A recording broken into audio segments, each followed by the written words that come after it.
Dricus, I know you've been kind of building to this moment steadily since you got into the UFC. I know it's not the ultimate goal, but it does seem like the biggest fight so far. So what is the feeling like ahead of this fight? Yeah, absolutely. This is definitely the biggest fight of my career, but so was the one before that, and the one before that, and the one before that. So that feels familiar. You know, my fight week's exactly the same. I'm doing a little bit more talking to folks, but it feels great. You know, the atmosphere and finally seeing myself on not on the undercard. Rob can be like very lucky. Like we almost opened up this card, but being on the main card of this, like just before the title fight, and seeing yourself on a countdown show, seeing myself on the promotional video, it's something special, and I'm taking it in. I'm loving it. Last we made this procedure you had, this nasal procedure, I guess. Can you talk to us about, can you quantify how much different you are in training so far, or is that only going to be revealed in the fight? Like, how much of a difference is this making? Yeah, some people would say, listen, this nose surgery, are you going to be a new fighter? And I'm like, guys, it's just a nose surgery. It's definitely making a difference in how I look when I fight, because, breathing through your mouth definitely looks crazy, and you definitely start hyperventilating when you're breathing heavily. And during my rest rounds, I can really, that's where the big difference comes in. And my recovery, my sleep, everything has been better. And there's definitely a difference, but how big of a difference? Am I going to get tired? Most certainly, because if you look at the output that I put, anybody in the world will get tired from that. But maybe I look a little bit better doing it. Talk about the challenge you have here in Rob. Obviously, a guy that's been around at the top level of the game for a long time. Is this the most difficult opponent you faced to date, and how difficult was it preparing for him? Yes, most certainly the best opponent I've faced in my whole career. But I can say the same to him. He is an incredible fighter, and people would say, where do you see holes in his game? And to see a hole in a game of somebody like Whittaker is extremely hard. And I don't think that's the way to go. I'm not looking for holes in his game. I'm looking to force mistakes and capitalizing on those. And that's exactly what I'm going to do when I go out there, is enforce my style. And Whittaker, shot for shot, he's extremely fast and he's very calculated. And when he gets his style going, when he's in his comfort zone, he's very dangerous. And to make sure he doesn't get to that comfort zone, making sure I'm taking him out of that comfort zone into my world, where it's a dark place and I feel at home.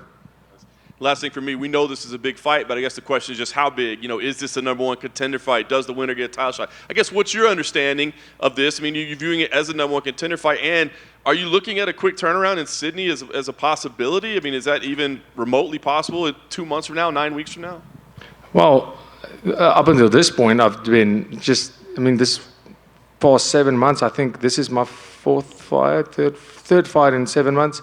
So I've been turning around and getting these fights in to climb this ladder. And if I'm physically capable, if there's no problem for me to start my fight camp and be ready for that title fight, no problem at all. I'll be ready.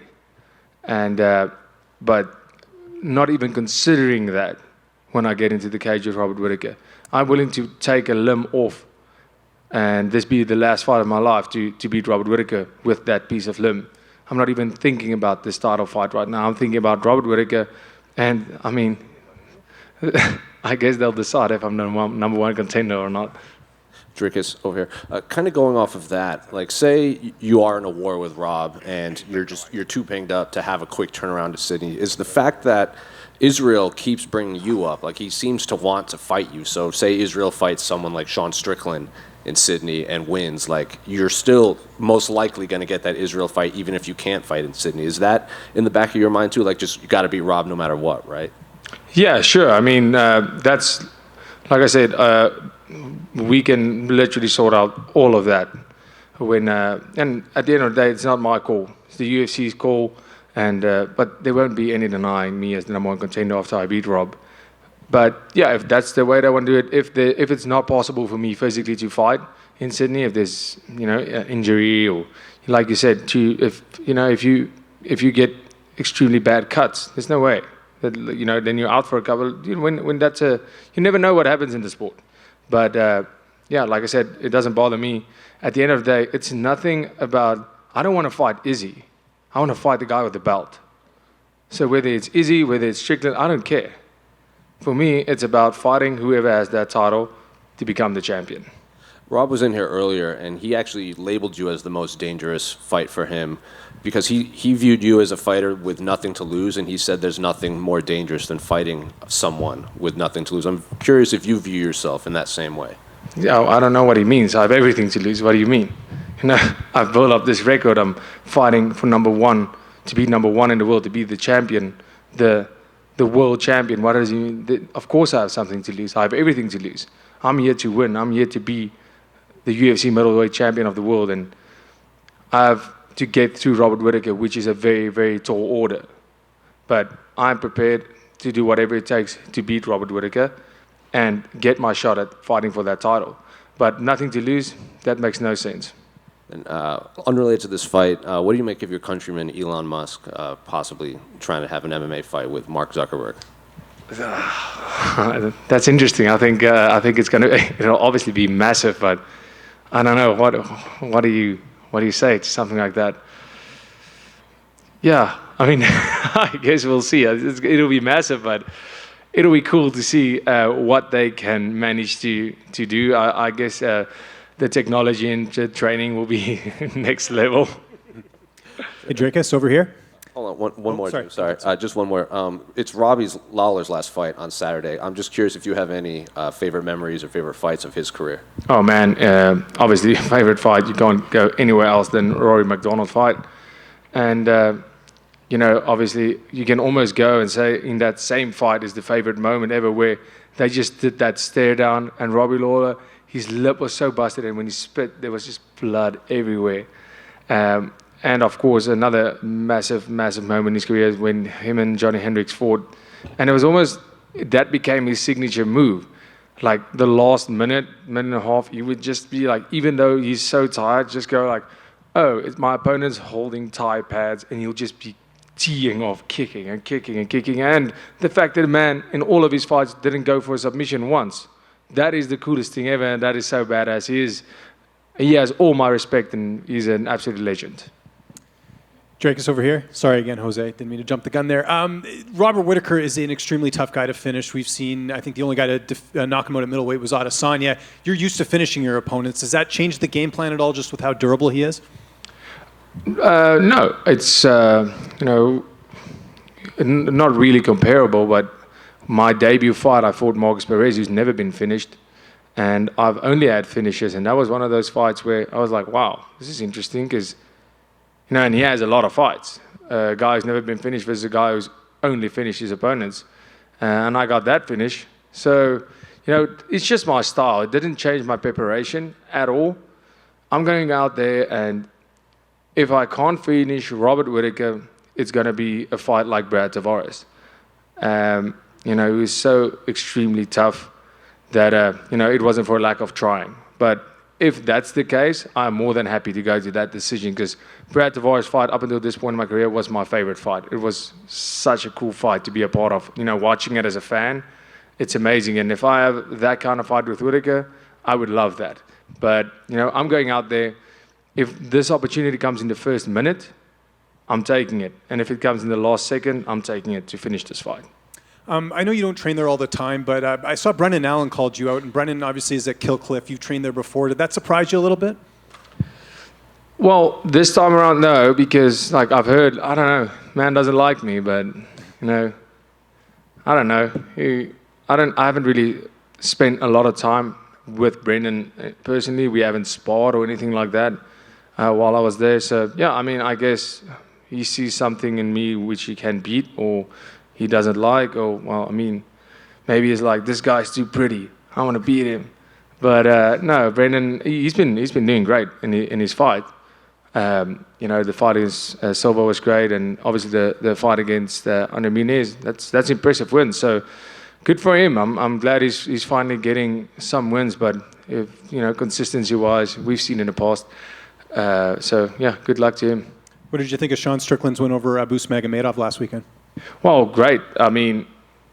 Abus in that first round to me was absolutely geez, I was like, oh, this is a terrible night at the office for Strickland. And, me and Abus, we were set to fight a long time ago. in KSW still, and then he got injured and somebody else stepped in. But I honestly thought that he can give a lot of trouble. Like that was my prediction. He's going to be a tough night for Strickland. But talk about my gas tank. But geez, that was crazy. Like I mean, going in that first round and really getting he was doing so great. Getting that takedown, everything was great. And in the second round, he was done. He was done. I mean, a minute in that second round, this guy couldn't even stand up. So that was great for Sean Strickland because he took that first round, he took the shots, and with him, he has that 5 rounds in him, and he saw the opportunity and he just went for the kill, and yeah, good for him. Perhaps my most important question and my last question, you making any time to go to Topgolf this time around? I'm really, really hoping we're doing it this time. Like, we've been talking, we've been here for a couple of weeks, and every time we're like, we have to go play Topgolf, we have to go play Topgolf, but I'm probably going to extend my flight and stay a little bit longer.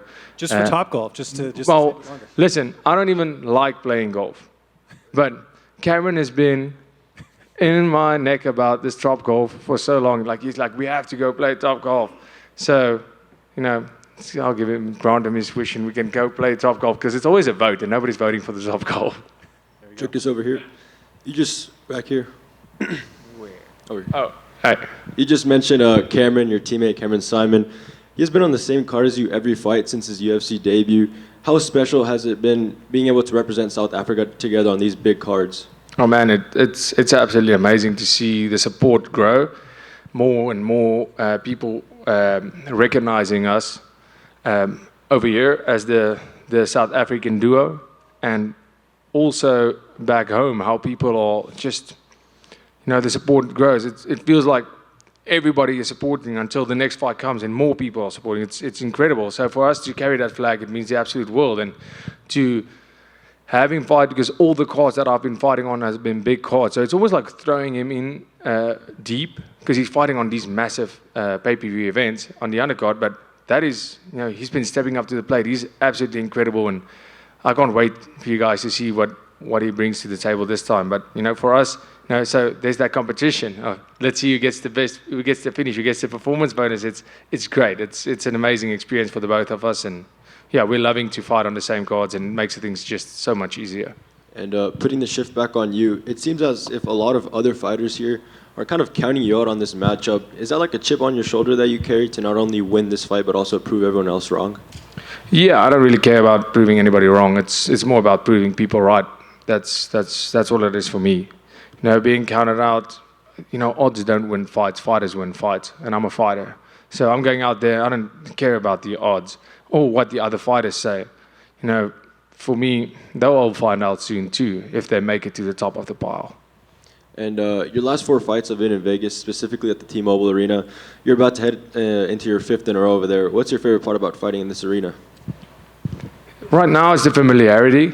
Getting to know Vegas and being able to use the PI to its fullest extent. I don't think people realize how amazing the facility is and how amazing the treatment is if you have that to your disposal. Every time I come here to Vegas and I train at the PI and I get the services that is given to the fighters, I always feel like this is incredible. This is what it's all about for me. It's being able to focus on my fight and everything is taken care of. I absolutely love it, and getting to know the people, because everybody working with the UFC and everybody, all the people that I get to know, and you start to make friends and you build a relationship with all these people, and it's not just going here, going there, and you meet them once or twice. It's you starting to build a relationship. So that's incredible, and getting familiar with Vegas, getting familiar with the fans that come to the Vegas events. I know it sounds weird, but there's a certain vibe when you fight, especially International Fight Week. Everybody the whole week there's a little bit of a buzz, and it's great. I love fighting in Vegas. It's incredible. If it was up to you, would you just continue to keep fighting here, or would you like to explore like other big destinations to fight in? Yeah, I wouldn't mind fighting in other big destinations. I would actually love that, but Vegas, regardless, Vegas is amazing. I would love to do Texas. Haven't been, so I would love to do a Texas event sometime. That sounds great. But yeah, to travel around the US or wherever is great. The Abu Dhabi event that's amazing. It's not, the travel is not that far, but I made my debut in Abu Dhabi, but everything was closed. So that's he's dealing with the complete COVID shutdown. But you know, it doesn't really matter to me. It's cool to see the world while doing this. It's really great. It's you know, and it's hard because now I've been in Vegas 4 times. So you're so used to seeing everything. So you're not really seeing what Vegas is anymore. You're just here to focus on the fight, which is good, I guess. But it'll be great to see, so while we're doing this and living my dream, seeing the rest of the world. Dricus just over here. Hi. Hi. Is Robert Whittaker someone that you've always had your eye on as a future opponent? 100%. I've said this in a couple of interviews today that my brother and I, we watch fights and we are massive fans, even before, way before. And Robert Whittaker, obviously, he's been in the UFC for a very, very long time. And he's been at the top of the pile for a very long time. And, you know, me and my brother spoke about it, and he just went and said, I know you're going to face Robert Whittaker. And I spoke to Bisping about this, and I said, there's just some people, I don't know if all fighters have this feeling, but I had this feeling, I know I'm going to fight this guy. And when I fought Trevin Giles, International Fight Week, I think it was 2 years ago, that's when Brad Tavares fought Umari Akhmedov. And I looked at Brad Tavares fighting, and I said, oh, this guy is a tough fight. This guy, this is a long night at the office for anybody. And I just had this feeling, I know I'm going to fight Brad Tavares. So I don't know when, I don't know. And he was my next fight. And the same with Whittaker. I just always knew I was going to fight Robert Whittaker. And I knew I wasn't going to fight him when I defend my title. I knew I was going to fight him on my way up. And I've been ready for this for a very long time. And like you said, he's been at the very top for such a long time. What do you think makes him so dangerous? What do you think it is? Well, firstly, you know, finding flaws in terms of cardio is really hard. He has great wrestling. He has great striking. He's tough. He can take a punch. He can give a punch. But, you know, also another big thing with Robert Whittaker is a lot of the guys he's been fighting, the good, you know, Marvin Vittori, Jared Cannonier, these guys have all been beaten by Adesanya. So Robert Whittaker faces them after they've lost to Adesanya. So you're getting a little bit more of a beaten down fighter. You're getting a guy that's just lost to the champion. So your motivation isn't what it should be, I'm assuming. I'm assuming that your motivation is not, this is for the world title. Your motivation is, I just lost my opportunity. I'm going to fight Robert Whittaker and then another guy before I get back to the title. And you know, that's something you have to take into consideration, the mindset of the fighters. So he's faced incredible opponents, but this is where this fight is different. I'm on my way up. I'm the contender right now, fighting Whittaker to fight for that title. So for all practical reasons and for anything that makes sense to me, this is my title fight. Because without this fight, I'm not getting a title. So for me, this fight is my world title fight. And I'm not fighting the champion, then Whittaker. I'm fighting Whittaker on my way up. And like Jose said earlier, Robert said you're the most dangerous to date because you are the unknown. Do you think you still have more to show that perhaps we haven't yet seen? Absolutely. I think I have so much more to show. You know, I've just been fighting so often and fighting these good guys. Every time a better guy, you know, jumping the ranks. And every time I feel better in there, every time I feel more comfortable, and I'm getting acclimated with the stage, getting acclimated with the massive names that I'm fighting, the crowds, everything. I'm getting better every time, and there's so much more, you know, so much more to my skill set that I can show. But you know, with Whittaker, he's a prime example of a guy that utilizes all of his weapons, and he does it incredibly well.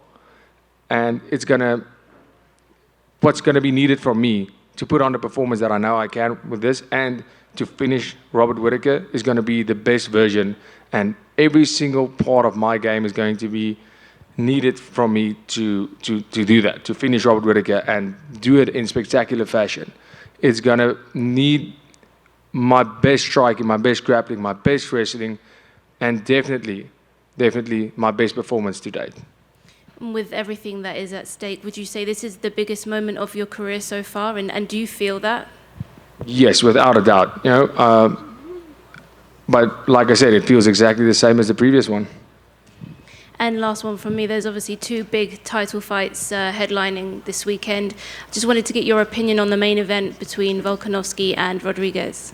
Yes, Volkanovski, obviously there's no denying that guy. He's, when he fights, he's so good. He very narrowly almost beat Islam, which is the pound-for-pound #1 fighter right now. I think Volkanovski is an incredible athlete. But then with Yair, if you look at his fights, he just has one punch, one kick ability to finish a fight instantly. And I think there's a massive reach advantage for Yair and especially him being a kicker. Anything can happen at any stage in this fight. Like Yair has the ability to finish this fight in the final second of this fight, like he did with the Korean Zombie. So, this is such a dangerous fight for Volkanovski, but I think it's going to be a great fight. Thank you. Back here, Dricus. Quick question for you. You made the comment about needing to get over to Topgolf, and last time in early March I was here, I asked you what your favorite thing about Vegas was, and you paused for a second and said the food and the beer. I'm just curious. Hence, I didn't make it to Topgolf. But I'm just curious, what is like your actual, you've been to Vegas all these times now, like what do you actually really love about Las Vegas? Can I stick with my original answer? Yeah.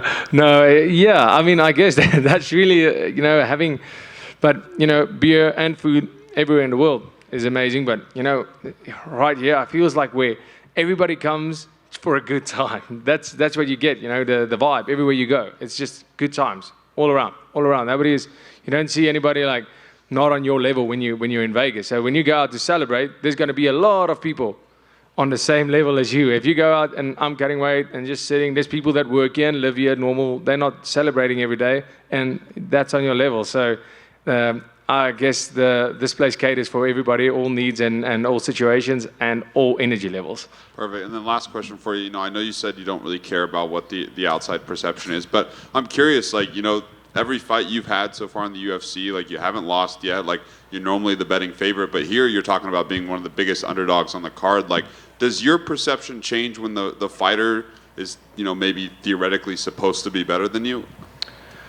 Well, I said it. I didn't even know I was the favorite every time. But with a guy like Whittaker, I'm not surprised that I'm the underdog. How do you go? On what grounds do you go and say, no, Dricus, on betting odds, no, Dricus is beating Whittaker? On what grounds? With my opponents, they don't add up to his. The amount of fights don't add up. He's had the belt. He's fought the champ twice. He hasn't lost to anybody else in almost a decade. So, yeah, he deserves to be the betting favorite, 100%. And, I'm not even offended by it at all. For me, this is where I'm taking over. This is where I become the betting favorite. This is a fight that puts me in that tier. And, yeah, 100%. This is my time. There's a champion and there's a contender. And up until you beat the champion, nobody believes you're going to beat that champion.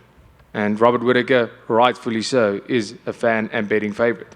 But that is for now, up until I surpass that spot. Good. Thank you, guys. Appreciate it.